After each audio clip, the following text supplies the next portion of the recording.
नमस्कार, मैं हूं अनुराग चड्ढा। इनसाइड विद अनुराग में आपका स्वागत है। कॉकरोच जनता पार्टी वर्सेज मोदी सरकार की इस सियासी जंग में कल की रात मोदी सरकार के लिए एक बहुत बड़ी कूटनीतिक जीत बनकर सामने आई है। वहीं कॉकरोच जनता पार्टी के लिए शायद यह रात एक गहरी रणनीतिक निराशा की रात रही। ऐसा इसलिए क्योंकि जिस अनशन को ढाल बनाकर सरकार को घेरने की अचूक बिसात बिछाई गई थी, उसके मोहरे एक एक करके सरकार ने बेहद शांति और चालाकी से बोर्ड से हटा दिए। कल का पूरा दिन और कल की पूरी रात सिर्फ सियासी सरगर्मियों की नहीं, बल्कि ऑपरेशन डैमेज कंट्रोल की सबसे बड़ी मिसाल बन चुकी है। जब देश सो रहा था, तब दिल्ली से लेकर गुरुग्राम के मेदांता अस्पताल तक फाइलें दौड़ रही थी, मंत्री दौड़ रहे थे और आखिरकार 26 दिनों तक चला सामाजिक कार्यकर्ता सोनम वांगचुक का ऐतिहासिक अनशन टूट गया।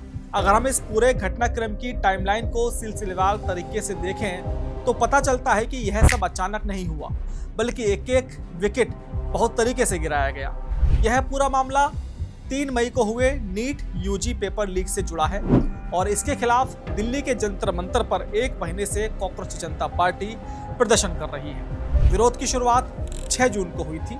यह आंदोलन तब और ताकतवर हो गया जब 28 जून को सोनम वांगचुक जंतर मंतर पर सीजेपी के इस आंदोलन से जुड़े और शिक्षा मंत्री धर्मेंद्र प्रधान के इस्तीफे की मांग को लेकर अनिश्चितकालीन भूख हड़ताल पर बैठ गए।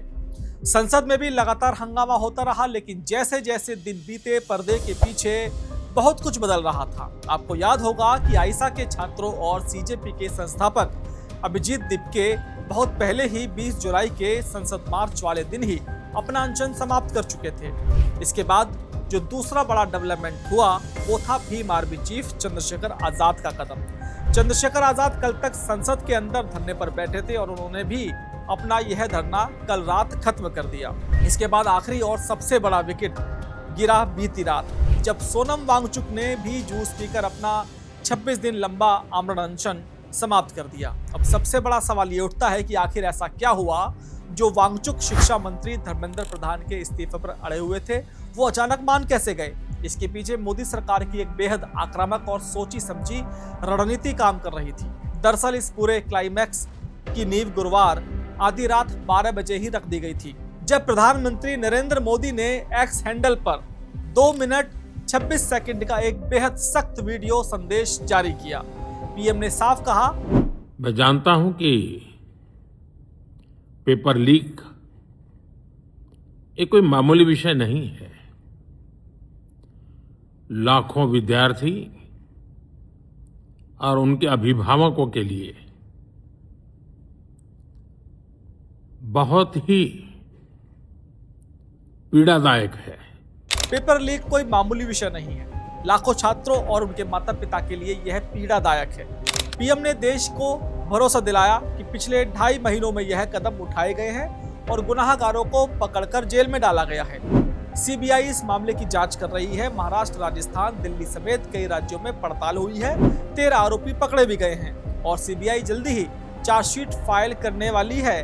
पीएम ने यह भी स्पष्ट किया कि छात्रों का साल बर्बाद ना हो, इसलिए 22 लाख छात्रों का एग्जाम कम समय में कराया गया और 19 जुलाई को रिजल्ट भी आ गया। सरकार यही नहीं रुकी। कल दिन में गृह मंत्री अमित शाह, स्वास्थ्य मंत्री जेपी नड्डा और पीएमओ में राज्य मंत्री डॉक्टर जितेंद्र सिंह के बीच करीब 4 घंटे तक एक हाई लेवल मीटिंग चली। इस मीटिंग में वांगचुक की सेहत, छात्रों की मांगों और इस पूरे आंदोलन की हवा निकालने के हर पहलू पर बारीकी से चर्चा की गई। इस चर्चा का सबसे बड़ा और ऐतिहासिक निष्कर्ष था नकल विरोधी कानून को इतना खूंखार बनाना कि पेपर लीक माफियाओं की रूह कांप जाए। शुक्रवार को संसद में पीएम मोदी की अध्यक्षता में कैबिनेट बैठक हुई। पेपर लीक संशोधन बिल को कैबिनेट की मंजूरी मिल गई। अब इस बिल को 27 जुलाई को संसद में पेश किया जा सकता है।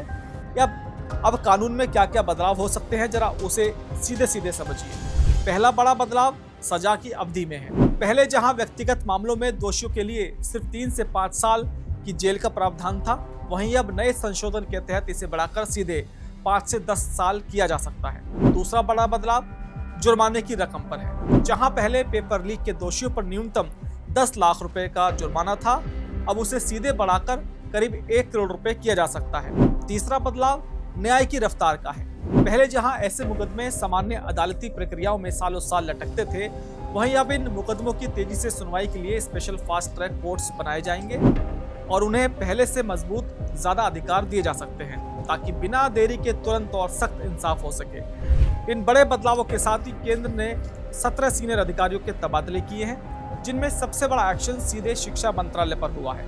1994 बैच के IAS अधिकारी नरेश पाल गंगवार को उच्च शिक्षा विभाग का नया सचिव नियुक्त कर दिया गया है, जो विनीत जोशी की जगह लेंगे, जिन्हें अब पंचायती राज मंत्रालय भेज दिया गया है। साथ ही TK अनिल कुमार को स्कूली शिक्षा एवं साक्षरता विभाग का सचिव बनाया गया है। इन सब के बाद सरकार ने मध्यस्थता का आखिर तीर छोड़ा। गृह मंत्री अमित शाह के निर्देश पर डॉक्टर जितेंद्र सिंह ने सबसे पहले सोनम वांगचुक की पत्नी गीतांजलि आगमो से फोन पर लंबी बात की। उन्हें सरकार की गंभीरता का एहसास दिलाया गया। इसके ठीक बाद गुरुवार देर रात केंद्रीय मंत्री JP नड्डा और डॉक्टर जितेंद्र सिंह सीधे गुरुग्राम के मेदांता अस्पताल पहुंचे। 18 जुलाई को दिल्ली पुलिस द्वारा जंतर मंतर से सफदरजंग और फिर हाईकोर्ट के दखल के बाद मेदांता शिफ्ट किए गए वांगचुक वहीं भर्ती थे। वहां वांगचुक की पत्नी और लेह लद्दाख की एपेक्स बॉडी के वरिष्ठ नेता भी मौजूद थे। JP नड्डा ने सरकार का आश्वासन पत्र वांगचुक को सौंपा और उसे पढ़कर सुनाया। अलग अलग राजनीतिक दलों के कुल 65 सांसदों ने भी पत्र लिखकर वांगचुक से अनशन तोड़ने की अपील की थी। सरकार ने उनकी सबसे अहम मांगे मान ली हैं। पहली शर्त, जंतर मंतर पर शांतिपूर्ण प्रदर्शन करने वाले और 20 जुलाई के संसद मार्च में शामिल किसी भी छात्र पर कोई FIR दर्ज नहीं की जाएगी। दूसरी शर्त, नीट पेपर लीक के बाद आत्महत्या करने वाले छात्रों के परिवारों को 1 करोड़ रुपए का उचित मुआवजा देने पर सरकार सकारात्मक है। तीसरी शर्त, संसद के दोनों सदनों में पेपर लीक और परीक्षा प्रणाली में सुधार पर एक विस्तृत चर्चा होगी, जहां जवाबदेही तय की जाएगी। इस लिखित आश्वासन के बाद वांगचुक ने अपना अनशन समाप्त कर दिया। अनशन टूटने के बाद PM मोदी ने वांगचुक के जल्द स्वस्थ होने की कामना करते हुए लिखा, मैं सोनम जी से आग्रह करता हूं कि वो डॉक्टरों की सलाह के अनुसार अपनी दिनचर्या रखें और जल्द से जल्द अपना पुराना वजन फिर से प्राप्त करें। मैं प्रभु से प्रार्थना करता हूं कि सोनम जी स्वस्थ रहें। 26 दिन के अनशन में वांगचुक का करीब 11 किलो वजन कम हो चुका था, इसलिए PM का यह ट्वीट एक बड़ा राजनीतिक और मानवीय संदेश भी था। लेकिन इस पूरी कहानी में सबसे बड़ा पेच और संशय अब भी बरकरार है। छात्रों और आंदोलनकारियों के एक धड़े में निराशा है, क्योंकि शिक्षा मंत्री धर्मेंद्र प्रधान का इस्तीफा नहीं हुआ है। हालांकि शिक्षा मंत्रालय में बड़े सचिव स्तर के बदलाव जरूर हुए हैं, लेकिन जिस इस्तीफे की मांग को लेकर CJP ने यह पूरा बवंडर खड़ा किया था, वो वांगचुक की शर्तों से ही गायब कैसे हो गई। इस सवाल ने जहां एक तरफ छात्रों को निराश किया है, वहीं CJP के आंदोलन को भी कटघरे में खड़ा कर दिया है। इन उठते सवालों के बीच खुद सोनम वांगचुक ने एक वीडियो जारी करके स्थिति साफ की। उन्होंने कहा, अब आप कहेंगे ज़रूर कि धर्मेंद्र प्रधान जी के इस्तीफे पे क्या हुआ। पहली बात तो इस बात पे वो अभी मुझे कोई आश्वासन नहीं दे पा रहे थे कि ऐसा कब होगा, और संसद के फर्श पर तो इस पे चर्चा होगी ही।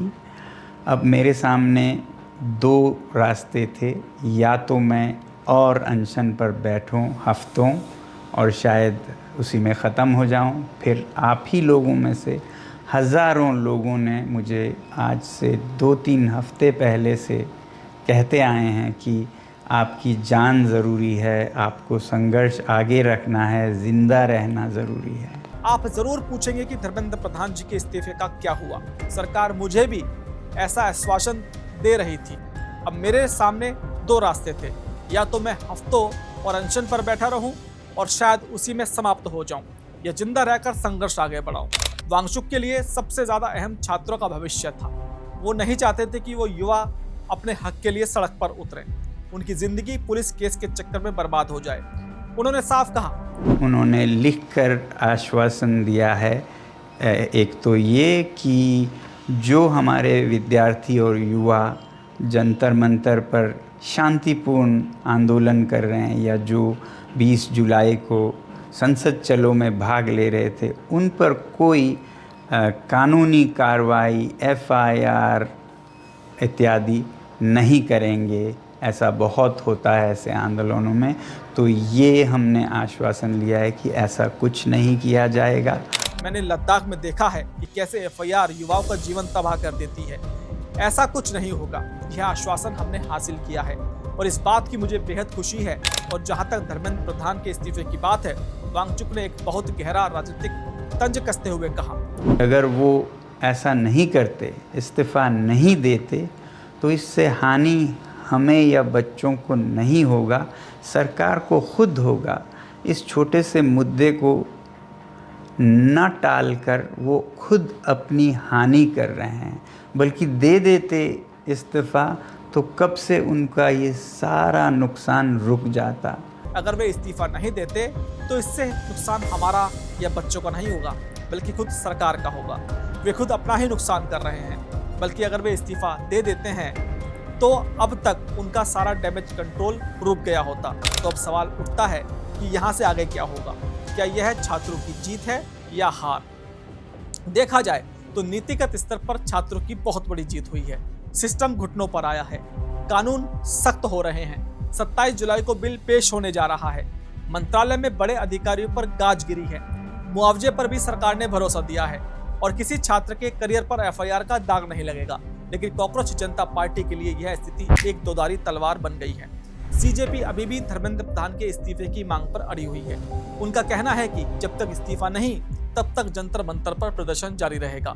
लेकिन कड़वा सच अभी भी ये है कि अनशन पर अब कोई नहीं बैठा है। आयशा हट चुका है, दीप के अनशन तोड़ चुके हैं, चंद्रशेखर आजाद धरना खत्म कर चुके हैं और सबसे बड़ा चेहरा वांगचुक भी अनशन से उठ चुके हैं। सीजेपी के पास जो सरकार पर दबाव बनाने का सबसे बड़ा एसेट था, वो अब छिन चुका है। अब उनके पास सिर्फ भीड़ बची है। अब देखना यह है कि सरकार और सीजेपी के बीच जब तक तटस्थ स्थान पर अगली औपचारिक बैठक होगी, उसमें क्या फैसला आता है। दोपहर के बाद भी एक अपडेट आया। ये अपडेट भी आपको सुनना जरूरी है। जो केंद्रीय मंत्री हैं जेपी नड्डा जी, उन्होंने सीजेपी के 2 प्रतिनिधियों को अपने पास बुलाया और उनकी मांगे पूछी। सारी बातें लगभग मान ली गई हैं, लेकिन जो पेच अटका हुआ है वो अभी भी धर्मेंद्र प्रधान के इस्तीफे पर अटका हुआ है।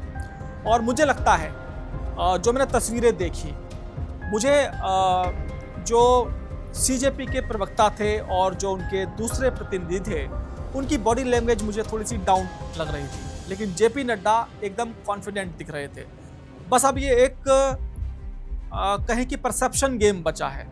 सीजेपी का धरना प्रदर्शन हो सकता है 1 या 2 दिन तक चले, उसके बाद ये धरना बिल्कुल खत्म हो जाएगा। क्योंकि जब वांगचुक मान गए बिना धर्मेंद्र प्रधान के, तो अब सीजेपी के पास भी कोई अब मुद्दा बचा नहीं है। धर्मेंद्र प्रधान मंत्री बने रहेंगे और नया कानून पास हो जाएगा।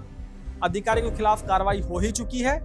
बस अब नई खबर आनी है कि जो सरकार का आखिरी पासा था, वो उसमें कितने सफल हुए।